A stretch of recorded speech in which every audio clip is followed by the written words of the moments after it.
ஓம் ஹரி ஓம். அம்மை அப்பன் துணை. என்னோடய பதிவை பார்க்குற எல்லா குடும்பங்களுக்கும் 100 நன்மைகள் நடக்கணும்னு மனதார வேண்டிக்கிறேன். என்னோடய பதிவை பார்த்துட்டு ஒருத்தர் மணிகண்டங்கிற பேருக்கார் கேட்டிருக்காப்புல. என்ன கேட்டிருக்காப்புலன்னா, சாமி ஏன் எல்லாரையும் புதைக்கணும்னு சொல்கிறிய, புதைக்கிறது சரியா, எரிக்கிறது சரியா அப்படின்னு கேட்டோன்னா, மகான்களை தான் புதைக்கணும், இல்லை சித்தர்களை தான் புதைக்கணும், நாங்கள்லாம் சாதாரண மனிதர்கள் தானே, எங்களெல்லாம் ஏன் புதைக்க சொல்கிறியே அப்படின்னு அவர் கேட்டிருக்கிறாரு. எப்போ புதைக்கிறது சரியோ எரிக்கிறது சரியோன்னு உனக்கு எத்தனை காலமாக யார் உனக்கு சொல்லி தந்திருப்பா? உன்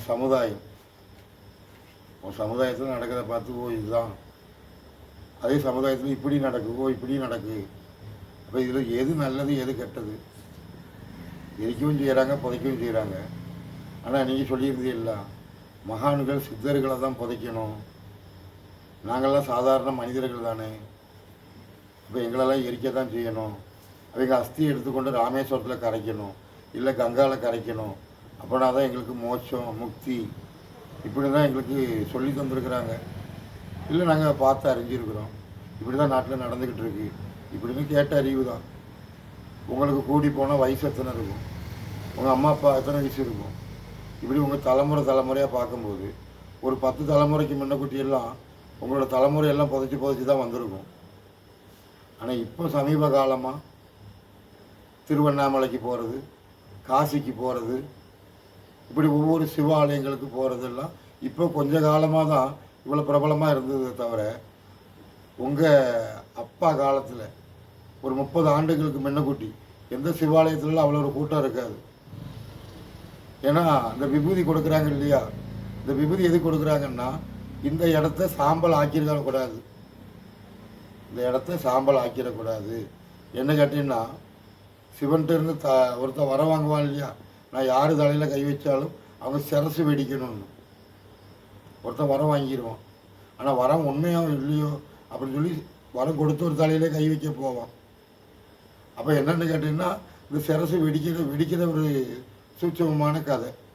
ஆனால் அந்த அசுரனை கிருஷ்ணர் மாறு வேடத்தில் மோகினி அவதாரம் எடுத்து அந்த அசுரனை தான் சிரசில் கை வச்சு அழித்த கதை. இப்போ மணிகண்டன் என்பவர் தான் கேட்டார். அப்போது இந்த வனத்தில் பிறந்தது இல்லையா ஒரு குழந்தை, வனத்தில் பிறந்த ஒரு குழந்தை, ஒரு அரசன் வனத்தில் இருந்து எடுத்து அரண்மனையில் வளர்ப்பார். பந்தல ராஜா வனத்திலிருந்து எடுத்த குழந்தை ஆதிவாசி, ஆதி சிவா, அதாவது சிவனுக்கும் கிருஷ்ணனுக்கும் தோன்றியது. அப்போ அந்த ஆதியில் உள்ள சடங்கு என்ன அப்படியே பின்பற்றிட்டு வர்றது தான். ஆனால் சமீப காலமாக காசியில் எரிக்கிறாங்க, அதை பார்க்கும்போது இவன் சிவனை உணர்ந்துட்டான், சிவனை தெரிஞ்சுக்கிட்டான். யார் தெரிஞ்சுக்கிட்டா? யாரும் தெரிஞ்சுக்கிடலை. மணிகண்டா அவர்களே, உங்களை மாதிரி இல்லை, எல்லாரும் ஒன்று தெரிஞ்சுக்கிடுங்க. நீங்கள் சிவனை எந்த ரூபத்தில் பார்த்துருப்பீங்க? ஒரு சிவலிங்கம் இருந்தால் இதுதாங்க சிவன், இந்த சிவலிங்கம் அடையாளம். இல்லை நடராஜ பெருமானை பார்க்கும்போது இதுதான் சிதம்பரம் நடராஜருங்க. அப்போ இந்த நடராஜரும் ஒன்று, அந்த சிவலிங்கமும் ஒன்று, இது ரெண்டும் ஒரே பொருளாக தான் நீங்கள் எடுத்துக்கிடுதீங்க. ஆனால் இந்த சிவலிங்கம் என்ன அடையாளம், இந்த பக்கம் நடராஜர் என்ன அடையாளம்னு கேட்டிங்கன்னா, இந்த சிவலிங்கம் இருக்கு இல்லையா, சிவலிங்கம் சிவனோட ஒரு அடையாளம். நடராஜர் அது சிவன் தாங்க. நடராஜர் என்பது சிதம்பரம். அந்த சிதம்பரம் அறிஞ்சு இருந்தால் எந்த ஒரு பிரச்சனையும் இருக்காது. ஆனால் இந்த ஒரு சிவலிங்கத்தை தான் நீங்கள் சிவன் அடையாளமாக அறிஞ்சிருக்கீங்க. பின் ஒரு திரிசூலம் வச்சுருக்கிற மாதிரியும் புலித்தோல் வச்சுருக்கிற மாதிரியும் இப்படி நீங்கள் யூகிச்சுக்கிட்டீங்க. அப்போ ஒரு விநாயகர், ஒரு சிவலிங்கம், அப்போ இதுக்கு ரெண்டுக்கு என்ன நீங்கள் அறிஞ்சிக்கிட்டீங்கன்னா, இந்த சிவலிங்கம் என்பது அப்பனை குறிக்கும், இந்த விநாயகர் என்பது மகனை குறிக்கும். இப்படி இருந்தால் நீங்கள் அறிஞ்சிருப்பீங்க. ஏன்னா விநாயகர் தலை வர்றதுக்கு முன்னக்குட்டி ஒரு குழந்தையோட தலை, அந்த குழந்தையோட தலை தான் அந்த சிவலிங்க அடையாளம். அப்போது அந்த தலை தான் சிவலிங்க அடையாளம். அதுக்கப்புறம் தான் ஆணை முகம் வந்தது. அப்போ ஆணை முகத்துக்கு முன்னக்குட்டி ஒரு பிண்டம், அந்த பிண்டம் தான் அடையாளம் தான் சிவலிங்கம். அப்போ அந்த சிவலிங்கமும் இந்த ஆணை முகம் என்னன்னா மூத்தவன் இளையவன், ஆதி சிவன் அண்ணாமலை, ஆதி சிவன் அண்ணாமலை. அப்போ இந்த விநாயகருக்கும் அந்த சிவலிங்கத்துக்கு என்னென்னா, இந்த விநாயகர் தலை வர்றதுக்கு முன்னக்குட்டி உள்ள தலை தான் அந்த சிவலிங்கம் அடையாளம். பின்ன முண்டமாக இருக்குது, அந்த முண்டத்துக்கு தான் ஆணை முகம் அடையாளம். அப்போது ஆணை முகத்துக்கு மூத்தது அந்த சிவலிங்க அடையாளம் தான். ஆனால் நீங்கள் அறிஞ்சிருக்குது என்ன, இந்த ஆணை முகத்துக்கு அப்பன் தான் அந்த சிவலிங்கம், அண்ணன் அண்ணாமலை அப்படின்னு தெரியாது. உண்ணாமலை தாயார் அண்ணாமலை. அப்போ தாய் தான் அந்த பிண்டத்தை பிடிச்சு வைக்கிறார். ஆனால் அந்த தலையை கிள்ளிட்டு ஆணை முகம் வைக்கிற அந்த சிவனை உங்களுக்கு யாருக்கும் தெரியாது. அந்த சிவனை யாருக்கும் உங்களுக்கு தெரியாது. ஏன்னா நீங்கள் அறிஞ்சிருக்கிறது இதுதானே சிவலிங்கம், இதுதான் சிவனோட அடையாளம். அந்த முண்டத்துக்கு மேலே அவர் ஆணை முகம் வச்சது. அப்போது இந்த சிவலிங்கம் தான் மூத்தது அப்படின்னு உங்களுக்கு தெரியாது. ஏன்னா அப்பனும் மகனும் தானே நீங்கள் அறிஞ்சிருக்கீங்க. அப்போ இந்த சிவலிங்கம் என்பது அழியாத ஒரு பொருள். அந்த கிள்ளிய தலையை சாம்பலாக்கிட்டு அழிஞ்சு போச்சு. அந்த கிள்ளிய தலையை புதைச்சா தான் அது சிவலிங்கம் அடையாளம். அது எல்லா மனிதனுக்கும் தான். அப்போது புதைக்கிறவங்க தான் மகான்னா, இஸ்லாம் மதத்தை சேர்ந்தவங்க புதைக்கிறாங்க, கிறிஸ்துவ மதத்தை சேர்ந்தவங்க புதைக்கிறாங்க. தமிழ்நாட்டுக்குள்ளேயே பல சமுதாயத்தில் உள்ளவங்க புதைக்கிறவங்க இருக்காங்க. ஆனால் எரிக்கிற சடங்கு சமீபத்தில் கண்டுபிடிக்கப்பட்ட இந்த மாதிரி நீங்கள் நடத்திக்கிட்டு இருக்கீங்க. காசியில் வந்து எரிக்கிறாங்களே, கங்கால அஸ்தியை கரைக்கிறாங்களே, நாங்கள் தான் தினம் தினம் பார்க்குறோமே. முக்தி, முக்தினா என்னன்னு தெரியுமா? சக்தியோட தேகம் முக்தி. அந்த சக்தியோட தேகத்தை நெருப்பில் போடுறதில்லை. அதுதான் சதிதேவி கதை, சீதாவோட கதை, நெருப்பில் இறங்கின கதை. சதிதேவி இறங்கியிருந்தா பார்வதிங்கிற கதாபாத்திரம் கிடையாது, சிவன்கிற கதாபாத்திரம் கிடையாது. சதிதேவி அக்னியில் இறங்கினா பார்வதிங்கிற கதாபாத்திரம் கிடையாது, சிவனோட கதையும் கிடையாது.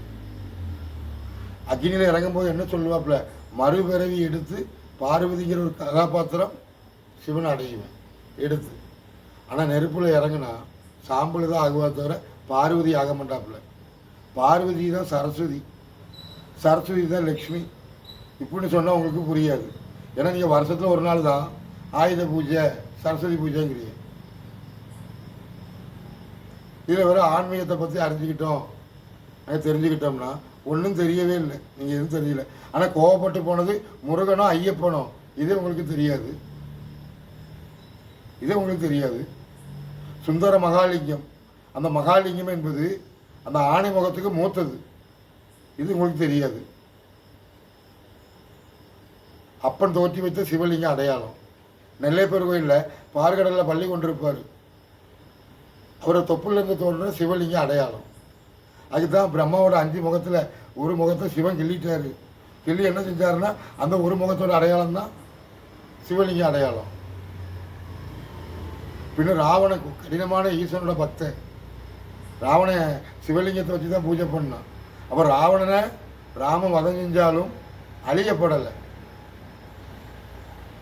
உன் உடம்பு தான் சனாதன தர்மம், உன் உடல் தான் இந்த பாரத பூமியில் சனாதன தர்மம். கர்ணா உன் தர்மத்தை தந்தது அப்படின்னு கிருஷ்ணவர பரமாத்மா வாங்கினார் இல்லையா கர்ணங்கிட்ட. கர்ணா உன் தர்மத்தை தந்துருன்னா உன் உடலை எனக்கு தந்துரு அப்படிங்கிற ஒரு பொருள். அம்பு என்பது கர்ணனை அழிச்சதில்லை, அம்பு என்பது அறிவு. உன் உடல், அந்த உடலை நீ அறியணும். ஆனால் உயிர் போயிட்டுன்னா ஆத்மா போயிடும், உடல் மட்டும் கிடக்கும். ஆத்மா தான் உன்னை இவ்வளவு ஆளாக்கிச்சு. அப்போ ஆத்மா வெளியேறினாலும் இந்த உடலை புதைக்கணும். ஆத்மா வேற உடல் வேற நினச்சிக்கிட்டியா? ராம் ராம் சத்துகு, ராம் ராம் சத்துகுன்னா உடல் ஆத்மா ஒன்று. உடல் அழியும், ஆனால் ஆன்மா அழியாது. ஆனால் மண்ணில் புதைச்சா உன் உடல் அழியாது, ஆனால் நெருப்பில் போட்டால் அழிஞ்சு போகும். காசியில் இறந்தால் முக்தி, இறப்பே இல்லை. சிவலிங்கம் அடையாளம் வச்சுட்டா இறப்பே இல்லை. அதுதான் காசி லட்சக்கணக்கான லிங்கம், திருவண்ணாமலையில் கோடான கோடி லிங்கம், அஷ்டலிங்கம் 8, கால் வைக்கிற இடம்லாம் லிங்கங்கள். இன்னும் ஏன் திருவண்ணாமலையை சொல்கிறாங்க? கார்த்திகை தீபம் உனக்கு காட்டி தந்த கண்ணை கொண்டு எரிக்கக்கூடாது. எதை கொண்டு வந்தாய் கொண்டு செல்வதற்கு? நீ வரும்போது எதுவுமே கொண்டு வரலையா? இரு கண்ணை கொண்டு வந்த, இரு கரம் கொண்டு வந்த, இரு செவி கொண்டு வந்த, இரு மூக்கோட தூரத்தை கொண்டு வந்த, வாய் நாக்கை கொண்டு வந்த. ஆனால் இதெல்லாம் ஒரு குறையாக இருக்கும்போது அந்த குறையை பற்றி நீ நினச்சி பார்த்துருப்பியா? பார்த்துருப்பேன். ஆனால் எல்லாம் தந்து உன்னை ஆண்டவன் அவதரிப்பிக்கிறான். ஆனால் நீ என்ன சொல்கிற? வரும்போது நான் கொண்டு வந்தேன், ஆனால் போகும்போது நான் அழிச்சிடுவேன், சாம்பல் ஆக்கிடுவேன். எப்படி கொண்டு வந்தாயோ மண்ணிலேயே வாழ்ந்தேன், மண்ணை நேசித்தேன், ஆனால் மண்ணிலே உன் உடம்பை சமர்ப்பிச்சது, வேலை முடிஞ்சுது. மறுபிறவி நீ மனிதனாகு, நீ சிவனை தொழு, இல்லை என்னத்தை வேணாலும் உன் விருப்பப்படி நட. ஆனால் உன் உடம்பை எரிச்சிட்டா அதான் உண்மையான நரகம். இஸ்லாம் மதத்தை சொல்கிறாங்க அவன் நரகத்துக்கு போவான்னு, அங்கேயும் சொல்கிறாங்க அவங்க நரகத்துக்கு போவாங்க, இப்படி புதைச்சிட்டா சொர்க்கங்கிறாங்க. ஆனால் நீங்கள் ஏன் சிந்திக்க மாட்டேங்கிய? ஆனால் ஒன்றே ஒன்று மட்டும் சொல்கிறீங்க, ஆதி முகம் எங்கள் மதம் தாங்க. அவங்கெல்லாம் 2000 ஆண்டு 1500 ஆண்டு, நாங்கள்லாம் ஆதிங்க. அப்போ உங்களை பார்த்து தான் அவங்க மாறி இருக்கணுமே தவிர அவங்கள பார்த்து நீங்கள் மாற மாட்டேங்கல. ஏன்னா ஆதி காலத்தில் எல்லாம் புதைச்சி வந்தது.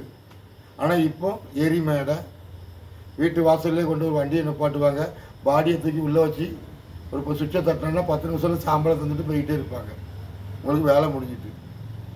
உங்கள் மாதாபிதா தான் உங்களுக்கு சொத்து, அந்த சொத்தை மண்ணில் புதைச்சிரு. எவ்வளோ பகையாக இருந்தாலும் எதாக இருந்தாலும் இந்த ஒரு நரகத்தை அனுப்பிடாத. அந்த உடம்பு எரியும் போது எவ்வளோ வேதனை இருக்குது தெரியுமா? ஏன்னா ஆன்மாவும் உடலும் ஒன்று, கரு உருவாகுது. அப்புறம் ஆன்மா எங்கே உருவாகுதுன்னா அந்த கருவு தானே உருவாகி ஒன்னொரு ஆன்மா ரூபத்தில் வெளியே கொண்டு வருது. அந்த ஆன்மா வளர்ந்து வளர்ந்து வளர்ந்து வளர்ந்து ஒரு நாள் அந்த ஆன்மா நிற்கப்படுது. அந்த நிற்கப்படும் போது அதுக்கு இதுதான் வழி, கொண்டு எரிக்கிறது அல்ல வழி. காசி, கா என்பது 6 முகம், சி என்பது விநாயகரோட முகம், காசி. அப்போ 6 முகம் என்ன, அந்த விநாயகரோட முகம் என்னன்னு தெரிஞ்சுக்கிட்டியா? கிடையாது. ஏன்னா கந்தன் பிரம்மன், கந்தன் பிரம்மன். ஆனால் நீ என்ன சொல்லுவ? கந்தன் வேற பிரம்மன் வேறம்ப. பிரம்மனுக்கு 5 முகம், ஆனால் ஒரு முகம் சிவன் கையில் தான் இருக்குது, ஒரு தலை. அந்த தலையோட பொருள் என்ன தெரியுமா? தெரியாது. வேதங்கள் 4, ஆனால் இந்த வேதங்களை வந்து பிரம்மா எழுதுனது தானே சொல்லுவேன். ரிக்வேதம், எஜுர்வேதம், சாமவேதம், அதர்வண வேதம். ஆனால் இந்த சாமவேதம் என்பது திருவண்ணாமலை நெருப்பை சார்ந்தது, அது பார்வதியை சார்ந்தது. அதர்வண வேதம் இந்திர ராணியை சார்ந்தது. யஜுர்வேதம் நீரை சார்ந்தது, லட்சுமியை சார்ந்தது. ரிக்வேதம் சரஸ்வதியை சார்ந்தது. ஆனால் பிரணவ வேதம் யாரை சார்ந்தது? பிரணவ வேதம் ஆகாயத்தோட வேதம் யாரை சார்ந்தது? நாராயணனை சார்ந்தது. பஞ்சாட்சர மந்திரம் ஓம் நமச்சிவாய உயிரோடு இருக்கும்போது சொல்கிறது. நீங்கள் சொன்னீங்களா மகான் சித்தர்கள் இல்லை, யார் மனிதன் வந்து மறைஞ்சிட்டாலோ அங்கே வந்து சிவாய நம, அவன் சிவலோக பதவி அடைஞ்சிட்டான். ஆனால் மண்ணில் மறைச்சா தான் அந்த பதவி. கொண்டு போய் எரிச்சு வாக்கி அரிசின்னு வாயில் போடுதாங்கல்ல அரிசி, அந்த அரி, இந்த அரியை அழிச்சிடாத அப்படிங்கிறதுக்கு தான் வாக்கி அரிசி போடுறது. உன் உடல் என்பது ஒரு அண்டம், ஒரு களையம். அந்த களையத்தில் ஒன்றை எரிச்சிட்டா ஒரு ஓட்டை விழுந்த மாதிரி, அடுத்த குழந்தைய எரிச்சிட்டா ஒரு ஓட்டை விழுந்த மாதிரி, இப்படி ஒரு களம் மொத்தம் ஓட்டையாகிட்டுனா உடஞ்சி போச்சுன்னு அர்த்தம்.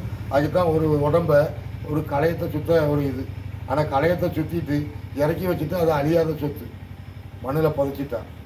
ஆனால் நீங்கள் அந்த பாடியை வச்சுக்கிட்டு சுத்தம் போது ஓட்டை போடும்போது தெரிஞ்சுக்கிட்டேன், போச்சு. வெட்டியான் ஹரிச்சந்திரன், ஹரி நம்மளோட புத்தி, சந்திரன் நம்ம சரீரம். இப்படி பல ரீதியில் நம்ம எல்லாம் இது நம்ம உட்கொட்டு வாழ வச்சு உன்னை உருவாக்கி எல்லாம் தந்து கடைசியில் அந்த இயற்கையை உன்னை வாழ வச்ச பூமிக்கு நீ கொடுக்கறது ஒரு அழியாத சொத்து உன் உடல். ஆனால் நீ எல்லாரையும் பேச்சை கேட்டு அழிஞ்சு போறீங்க. இதை அழியாமல் பாதுகாத்துக்கிடுங்க.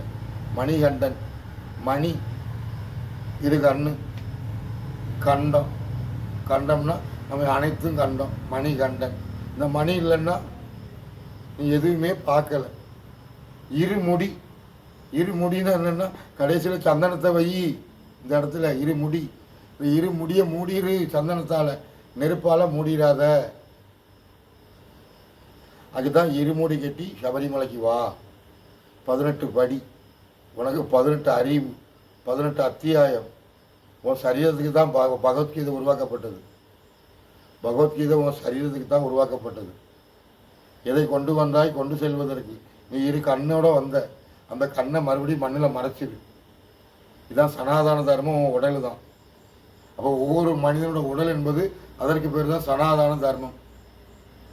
ஆனால் கர்ணனோட தர்மத்தை வாங்கினது கிருஷ்ண பரமாத்மா. அந்த தர்மம் என்னென்னா எல்லா மனிதனும் அந்த ரீதியில் படைச்சிருக்கு. ஆனால் எண்ணம் போல் வாழணும், எண்ணம் போல் அழியணும் அப்படின்னு மனிதன் எடுத்துக்கிட்டான். 30 ஆண்டுக்கு முன்னாடி சிவன் கோயிலில் விபூதி கொடுத்தா அங்கேயே பூசிட்டாங்க, தட்டி வச்சுட்டு வந்துடுவாங்க. வீட்டுக்கு கொண்டு வரக்கூடாது. சிவன் சொத்து கொலநாசம். நீ சாம்பலை கொண்டு வந்துட்டேன்னா எல்லோரும் பூசும்போது எல்லோரும் அழிஞ்சதுக்கு சமம். அதுதான் சந்தனம் குங்குமம் தொடணும். துளசி தீர்த்தம், மஞ்சள் கொடுக்கலாம், சந்தனம் கொடுக்கலாம். ஆனால் சாம்பல் வந்து சிவன் இடத்துல கொடுக்கணும்னா உனக்கு சிவலிங்கம் என்ன, விநாயகர் என்ன தெரியாத. சிதம்பரம் நடராஜன் நாட்டியம் ஆடுறாருல்ல, அவர் தான் பள்ளி கொண்டிருக்கிறார். ஆனால் பள்ளி கொண்டிருக்கிறவரும் நாட்டியம் ஆடுறது ஒன்றுன்னு சொன்னால் உனக்கு ஏற்றுக்கிட முடியுமா? முடியாது. ஆனந்த தாண்டவத்தை பார்த்தது யார்? நாராயணன். அந்த கதையை சொன்னது யார்கிட்ட? ஆதிசேஷன்ட்ட. பூலோகத்தில் மனித அவதாரம் எடுத்து நீ தில்லை கூத்தனோட நாட்டியத்தை பாரு, ஆனந்தமாக இருக்கும் சொன்னது பள்ளி கொண்டவர். ஆனால் அந்த ஆதிசேஷனுக்கு தெரியாதா படுத்து கிடக்கிறதும் ஆடுறவரும் ஒன்றுன்னு. அதான் பதஞ்சலி, ராமேஸ்வரம், அண்ணாமலை, ராமநாதர்.